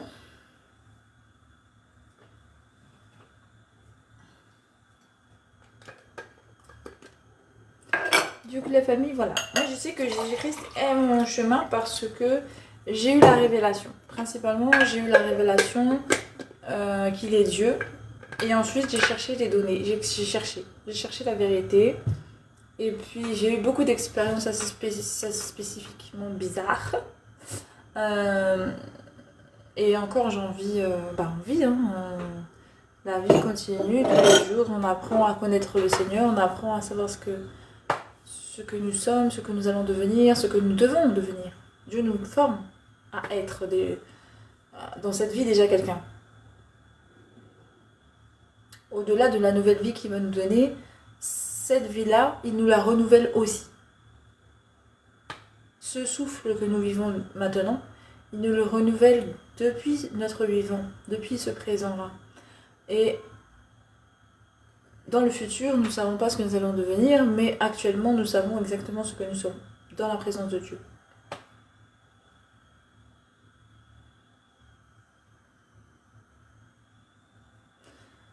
Comment es-tu venu à Jésus-Christ? Ah bah tiens, j'étais en train de parler de ça justement, on a eu la même idée en même temps. Bah j'étais convaincue et convertie par Jésus lui-même, par l'Esprit Saint de Dieu en fait. Parce que j'ai cherché Dieu puissamment, parce que j'avais des problématiques spirituelles, des attaques, voilà, principalement ça. Donc j'avais pas la paix, j'arrivais pas à trouver le sommeil, la nuit était compliquée. Maintenant, attention, personne ne me volera ma paix. Que se le dise au nom de Yeshua Mashiach, je garde ma paix, elle est puissamment gardée, je suis couverte par le sang de Jésus, le sang de Yeshua Mashiach. Mais il fut un temps, je parle du passé, donc cette parole ne peut être appliquée maintenant. Je n'avais pas cette paix que le Seigneur m'a donnée aujourd'hui. Pourquoi? Parce que j'avais des gens justement qui avaient pas envie de me voir en paix, des gens qui étaient jaloux, des gens qui étaient jaloux tout simplement de ma vie, de ce que je suis, etc., qui avaient ouvert des portes selon la révélation de Dieu et qui avaient fait que ça devenait compliqué pour moi. Et spirituellement parlant et physiquement parlant, c'était pas trop ça non plus. Donc il y avait des problématiques au travail, les finances, les machins, les ceci, les cela, sous prétexte que le mal, tout simplement, la jalousie, l'envie, voilà, des problématiques du style. Après, Dieu est grand et c'est pourquoi je sais que Dieu est grand, donc j'ai prié notre Seigneur parce qu'il est pour moi la puissance la plus élevée. Et je sais que j'ai reçu un souffle de vie. Je sais que je vis parce qu'un être a voulu que je sois là. Au-delà de mes parents, Dieu a voulu que je vive. Maintenant, je me suis dit que si je voulais continuer de vivre, il fallait que je m'approche de celui qui m'a donné ce souffle. De celui qui fait qu'aujourd'hui je peux respirer, même si je ne comprends pas pourquoi je suis là. Même si je ne sais pas où je vais aller, mais je sais que c'est lui qui détient la vérité, c'est lui qui peut me ramener à une vie normale, à ce que ce mal quitte ma vie, parce que je n'ai pas engendré. Je n'ai pas choisi ça pour ma vie. C'est pas moi qui l'a voulu. Or, j'ai lutté de ma force connue, c'est-à-dire qu'il y a un Dieu. S'il y a un Dieu, il connaît le bien, il connaît le mal, il va me séparer de ce que je vis là. Il va venir dans ma situation et il va changer ma situation. Parce que je ne veux pas de ce mal dans ma vie. Et j'ai préféré mourir comme ça. Je me suis dit, ici, je dois mourir en le suppliant, en priant Dieu. Je mourrai en suppliant et priant Dieu. Donc j'ai commencé à jeûner, j'ai commencé à louer et j'ai pas cessé de prier, même si je devais pas manger boire. Je ne sais pas combien de temps je suis restée sans manger ou boire. Je suis restée peut-être un jour, 3 jours, je ne sais pas. Et en tout cas, Dieu s'est fait entendre. Dieu s'est levé pour moi. Dieu s'est fait calmer la tempête. Dieu a fait calmer les esprits. les esprits qui rentraient dans ma vie, qui voulaient faire le mal. Dieu les a calmés tous. J'ai pu dormir un soir. Le lendemain, j'étais délivrée. Le Seigneur m'a dit 8,48. Je ne comprenais pas c'est quoi 8,48, mais il me dit Bible, 8,48. Donc j'ai été regarder dans la Bible, ma mère avait une Bible. J'ai pris la Bible, j'ai regardé 8,48, ça disait que tu es libéré. Je sais pas. Ah non, je regardais sur internet, je crois. J'ai tapé 8,48 sur internet, j'ai tapé Bible 8,48 ou 48,8, je sais plus. Hein. Et ça me donnait un passage qui disait que tu es délivré, ne pêche plus. Un truc du style. Ça a un rapport avec le péché et la délivrance. Donc, merveilleux. J'ai dit, oh, merci Seigneur. Même si je ne comprenais encore rien du tout. Parce que je ne connais pas la Bible. Je ne connais pas le Dieu de la Bible. Je, je connais juste que j'ai pu dormir et que je me suis réveillée le matin et je suis en vie. Et que le Seigneur, j'ai entendu une voix. Donc, c'était le matin vers les 3h, peut-être entre 3h et 6h du matin. J'ai entendu une voix qui m'a dit que je suis libre, mais que voici ma parole de liberté dans le verset. Et puis j'ai été chercher, et puis après ça, j'ai continué de prier parce que je ne comprenais pas ce qui m'est arrivé. Mais moi, je continue de prier, j'ai la foi. Et j'ai encore eu une révélation, c'est-à-dire plus claire, plus d'explications. Le Seigneur s'est révélé. Il a dit, je suis Jésus-Christ, je suis mort à la croix pour toi. Je t'ai tant aimé, voilà que je suis mort pour toi. Et il m'a expliqué et j'ai senti mon cœur, mais vraiment gonflé dans ma poitrine. Là, vous voyez, je ne sens pas mon cœur qui bat. Je ne sais pas s'il est là. Mais quand le Seigneur m'a révélé ce qu'il a fait pour moi, j'ai senti tout son amour. Il m'a transmis tout son amour, en fait. Et c'était tellement énorme que mon cœur s'est rempli. Donc, comme s'il allait déborder, comme s'il allait exploser. Non, vraiment, j'ai la famille, j'ai dit, ça a été vraiment incroyable. J'ai pleuré et en même temps j'étais contente. En même temps je ne savais pas, c'était trop d'émotions pour moi. Mais il m'a dit quand même qu'il était Dieu, mais j'ai pas cru. Parce que je me suis dit quoi? Jésus-Christ Dieu? Mais je comprends pas. Jésus-Christ il est fils. Alors moi je suis restée bloquée sur la culture, sur la croyance que j'avais entendu parler. Comme quoi que Jésus-Christ a été le fils. Donc je me suis dit, bon, toi t'es le fils, et puis il y a Dieu au-dessus de toi. Donc je suis restée bloquée comme ça pendant un bon moment, à dire, non, non, non, non, toi t'es le fils, il y a Dieu. Dans ma tête, il y avait le fils, il y avait Dieu, ils étaient tous les deux Dieu. Mais ensemble, genre qui marchent ensemble, que voilà, c'était deux dieux en fait. En gros, chacun son royaume. Genre lui il avait la terre, l'autre il avait tout le reste. Voilà, je pensais que Dieu avait l'univers et il avait donné son fils la terre. Je me suis inventé un truc dans mon esprit, vous voyez. Mais je n'arrivais pas à comprendre qu'il était un seul. Il n'y avait pas d'autre Dieu que lui parce que je ne connaissais pas les Écritures. Et genre, Jésus-Christ me dit, va lire les Écritures, apprends à me connaître. Je serai avec toi et je te guiderai par l'Esprit. Donc j'ai appris avec lui, par son esprit, par son Saint-Esprit qui m'a guidée au fur et à mesure du temps. Hein. Ça a pris du temps, la famille. C'est pas du jour au lendemain. Ça a pris du temps. J'ai grandi avec le Saint-Esprit qui me conduisait dans la vérité, jour après jour, à lire les écritures bibliques, à grandir avec la connaissance que le Saint-Esprit me donnait. Donc voilà. C'est ça mon histoire avec le Seigneur Jésus-Christ. C'est une histoire d'amour qui s'est étendue dans le temps. Il m'a appris ma dimension, mon identité, comme quoi que j'étais son enfant maintenant, qu'il m'avait racheté par le sang qui avait coulé à la croix, que maintenant j'avais la capacité de délivrer, de guérir, parce que de me guérir moi-même. J'avais pas... mais il m'est arrivé des trucs durs. Hein. J'ai perdu mon chat. Pourtant, je voulais le guérir, mais j'ai pas su. Et le Seigneur, je lui ai dit, mais pourquoi j'ai pas réussi à le guérir? Pourquoi tu m'as dit que je pouvais guérir, mais je n'ai pas réussi à le guérir? Il m'a dit, c'est le manque de foi, ma fille. Tu avais un manque de foi. Ta foi n'était pas assez élevée pour le guérir à ce moment-là. Tu venais de naître. En fait, quand tu viens d'être chrétien, Dieu nourrit ta foi. Il t'apporte les éléments que tu as besoin pour grandir. Mais quand tu n'es pas assez élevé, tu n'as pas une foi assez haute pour pouvoir pratiquer les œuvres. Pour dire, voilà, c'est pourquoi Jésus n'a pas donné tout de suite aux apôtres le Saint-Esprit pour pouvoir aller dans les nations. Ils ont été formés parce qu'il fallait qu'ils grandissent en foi. Il fallait que leur foi soit ferme. Il faut que la foi soit sur le roc. Il faut qu'ils vraiment ils sachent que Jésus-Christ est Dieu. Et il n'y a pas d'autre Dieu. Et que vraiment, tout ce que Dieu dit par la loi, par la parole, ils doivent être ancrés en fait dans le Seigneur. Pour que tout ce que le Seigneur dit s'applique dans leur vie. dans leur autorité quand ils vont parler. En gros, il y a une relation à créer, un lien affectueux.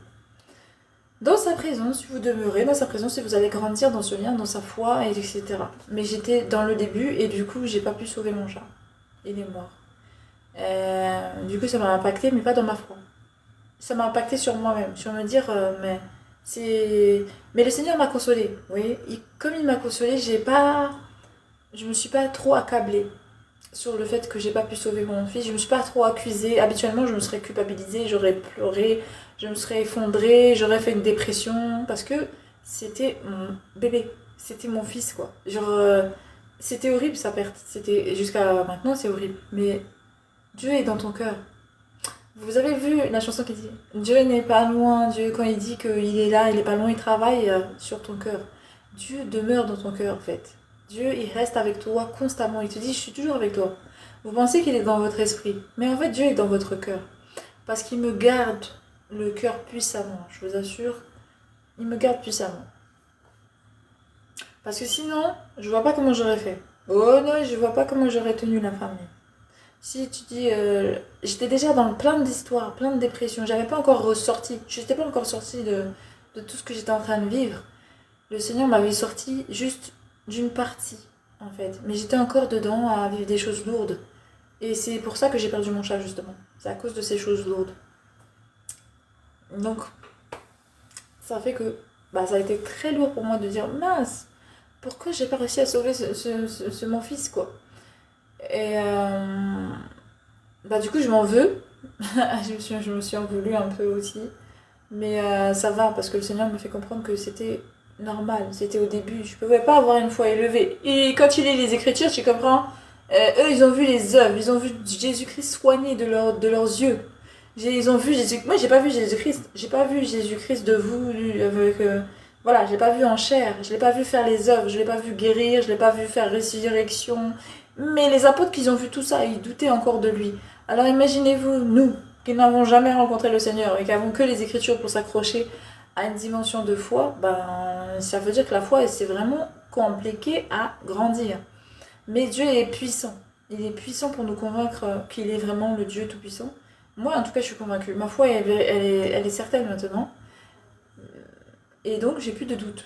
Vraiment, je sais que Jésus-Christ est Dieu et Seigneur et il n'y a pas d'autre Dieu. Et puis, mon chat, il est en paix. Parce qu'il est pas en...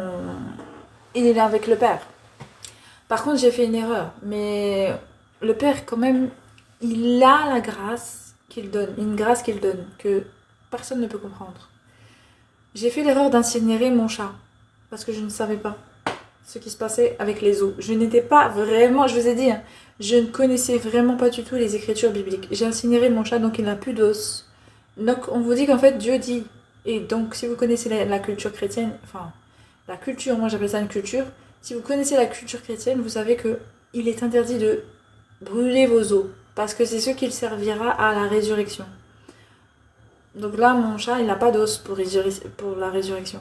Mais comme vous comprenez que Dieu peut venir en vous, habiter en vous, parce qu'il est esprit, un esprit peut habiter dans les âmes, dans les êtres vivants, je ne crains pas pour mon animal. Il est pas loin. En disant qu'il est pas loin. J'ai pas peur. Je ressens sa présence. Et vous allez me dire, oui, mais attention, parce qu'il y a des esprits malins, etc., etc. Je sais, mais pas les animaux. C'est pas la même chose. Les animaux ne sont pas... ils sont régis que par Dieu. Alors, dans les Écritures bibliques, vous avez la révélation que Dieu peut vous punir et vous mettre dans un animal. Ça veut dire que vous avez un esprit d'homme, mais vous êtes dans un corps d'animal. Ça, c'est possible. Mais si vous êtes un animal que Dieu a fait, que lui-même vous lui appartenez, sachez que vous êtes un peu dans la dimension dans le temps de Noé, quand quand Dieu a voulu sauver la vie des animaux en les mettant dans l'arche. Donc en fait, mon animal est une création de Dieu pure. Il n'y a pas d'animalie dans sa nature. Selon la révélation que le Seigneur m'a donnée, il m'a dit, cet animal-là m'appartient. Il n'y a rien en lui, c'est mon enfant. C'est son truc, c'est son animal. C'est son animal. Il faut savoir que dans le jardin, il a donné des animaux à Adam et Ève. Et Adam et Ève étaient attachés à eux. Il faut voir qu'il est considéré comme leurs enfants. C'est ce que révèle la parole. Ils n'ont pas eu d'enfants dans le jardin. Pourtant, ils considéraient les animaux comme leurs enfants. Donc il faut comprendre qu'ils avaient une relation bizarre. Ça ne vous dit pas que le serpent parlait? Ça vous choque pas qu'ils ont entendu le serpent, mais ça les a pas choqués? Euh,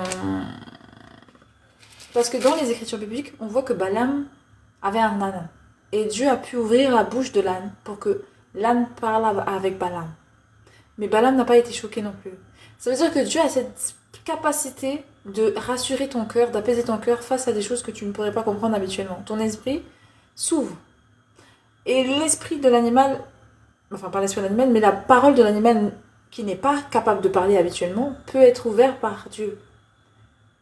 Dieu a la capacité de faire des choses impossibles selon la compréhension de l'homme. C'est pour ça qu'il ne faut pas le limiter à ce que nous comprenons et ce que nous connaissons.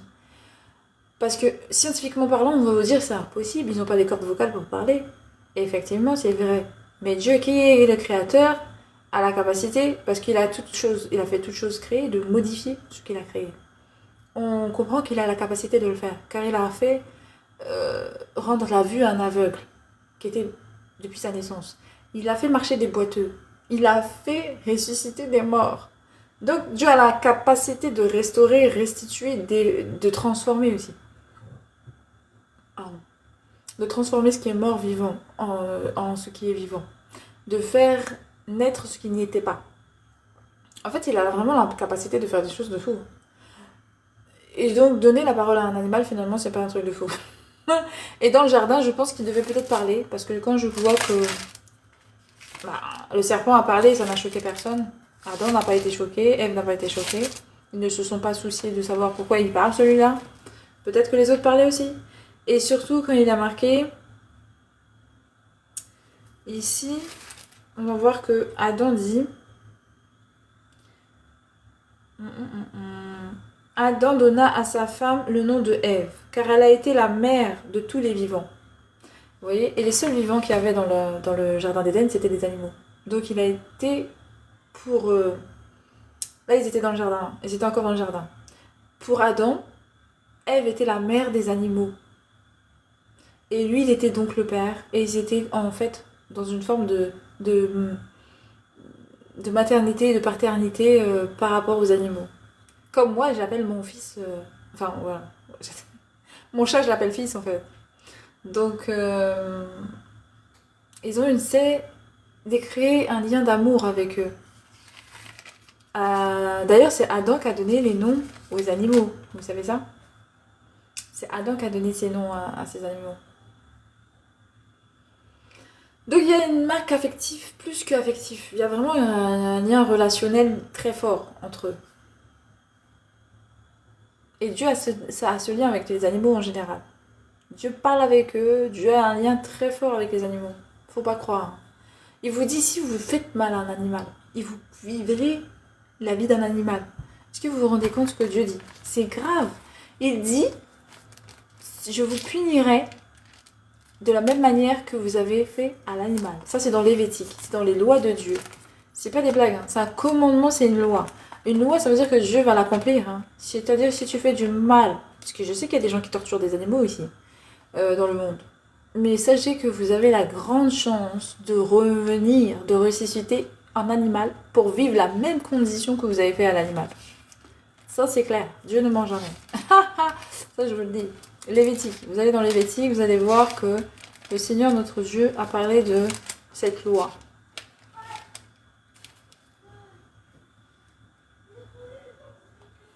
Je vais vous dire où c'était écrit.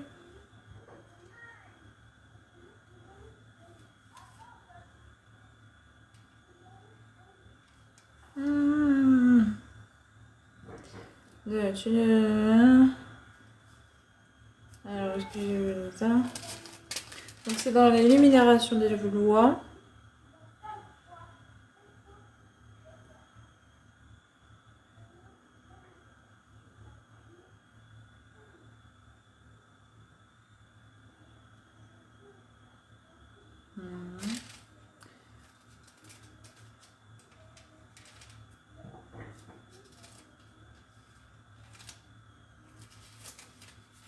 Il faut juste que je retrouve.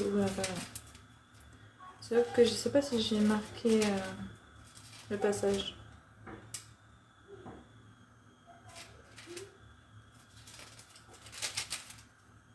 Je vais pas marquer le passage. Voilà. Faut que je retrouve.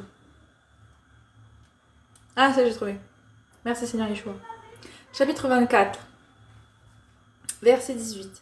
Celui qui frappera un animal mortellement le remplacera vie pour vie. Eh bien,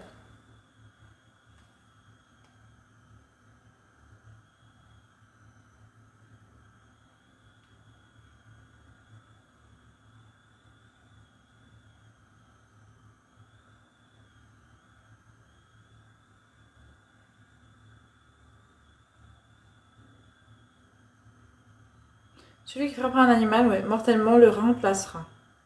Vie pour vie. Si quelqu'un blesse son prochain, il sera fait comme il a fait. Fracture pour fracture, œil pour œil, dent pour dent. Il lui sera fait la même blessure qu'il a faite à son prochain. Celui qui tuera un animal le remplacera, mais celui qui tuera un homme sera puni de mort. Vous aurez la même loi, l'étranger comme l'indigène, car je suis l'Éternel, votre Dieu. Donc en gros, Dieu dit que tout nous revient. Tout ce que tu fais à quelqu'un va te revenir. Et pareil, si tu fais un animal, il va te revenir. En gros, que ce soit un homme ou un animal, tu fais le mal, tu reviens avec ton mal. Voilà. C'est ce que le Père il a dit dans sa loi. Donc ça c'est Lévitique. Ça c'est... En plus, il y a aussi le côté blasphème. Il y avait le blasphème dans ce... Il y avait un moment donné où il parlait du blasphème.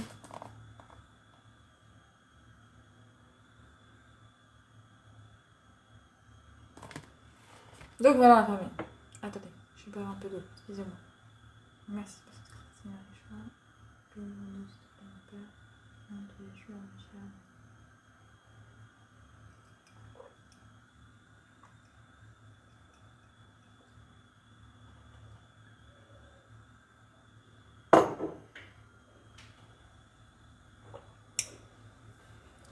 Merci papa. Donc voilà la famille. Donc ouais, il y a plein de choses en fait.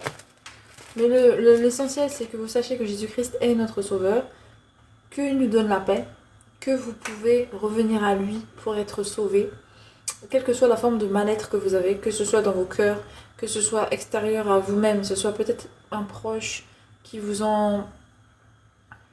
que vous avez connaissance qui vous fait du mal, ou bien que vous êtes, je sais pas moi, dans la maladie, dans quelque chose qui est lourd, quelque chose au-delà d'être lourd même. Si simplement vous voulez connaître la vérité, si vous voulez pas connaître la mort, si vous voulez pas être séparé de Dieu sans avoir connu la vérité, si vous voulez revenir à la maison, revenir à ce que Dieu a promis à l'homme, ce que Dieu a vraiment fait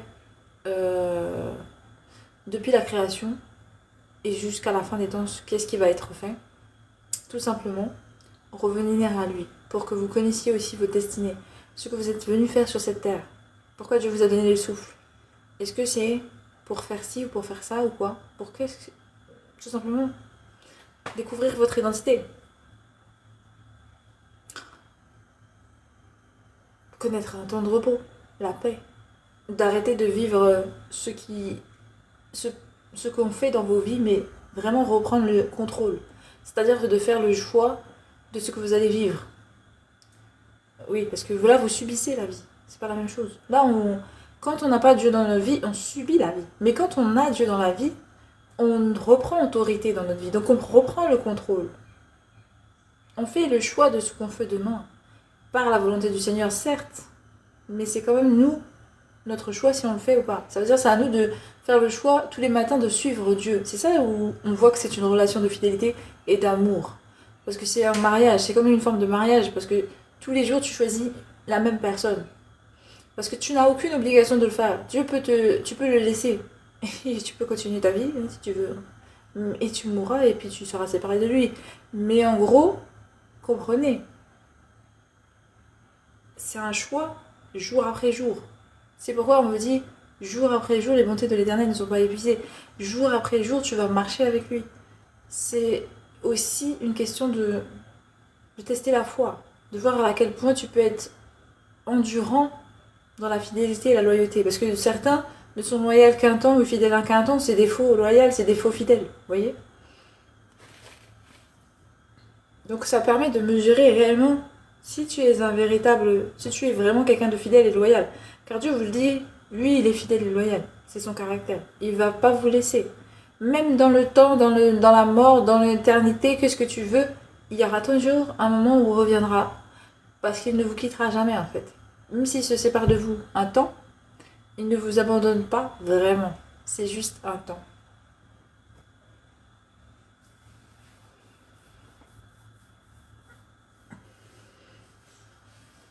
On dit loin des yeux, près du cœur. Avec le Seigneur, c'est un peu ça. Même si c'est loin des yeux, c'est près du cœur. Comme David. David et Dieu, qu'ils ont été séparés pendant un temps, mais qui sont restés près du cœur. Il faut savoir ce qui sépare l'homme de Dieu, c'est le péché. David péchait. Dieu a décidé de lui donner son repos avant de le faire devenir où il y aura un temps où il va ressusciter.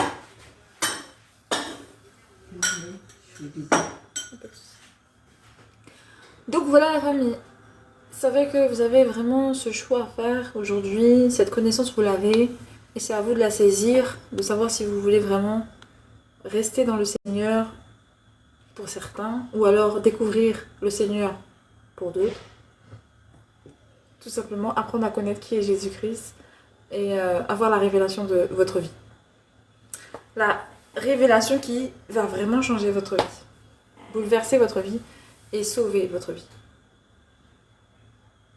Donc voilà, je vous laisse réfléchir, hein. On se retrouve de toute façon tous les jours, selon la volonté du Seigneur, évidemment, jusqu'à ce qu'il mette un terme ou qu'il décide autrement. Et en attendant, nous faisons ce que est la volonté du Seigneur quand nous demeurons à parler de lui, pour que plus grand nombre soit dans la connaissance de son nom, le nom qui sauve, le nom au-dessus de tout nom, et qu'il soit vraiment véritablement ramenés à lui parce qu'ils ont entendu la voix du Seigneur qui l'appelle. Parce que Dieu vous appelle à revenir à lui. Dieu vous demande de venir afin de recevoir son amour, d'être sauvé. Voilà. Je vous dis bonne journée à vous, bonne soirée plutôt. Que Dieu vous garde, que vous soyez dans sa paix, dans son amour, que vos foyers soient remplis du Saint-Esprit. Et que vous soyez dans la joie, la famille, car c'est ce que Dieu offre, la joie, la paix et l'amour. Et c'est pas de l'utopie, c'est une vérité. Bien évidemment, vous connaîtrez toujours le mal, parce que le mal est sur la terre. Mais vous aurez l'autorité de le chasser quand il vous dérangera. Et vous retrouverez votre paix, tout simplement. Bisous la famille. Que Dieu vous bénisse et à la prochaine si Dieu veut.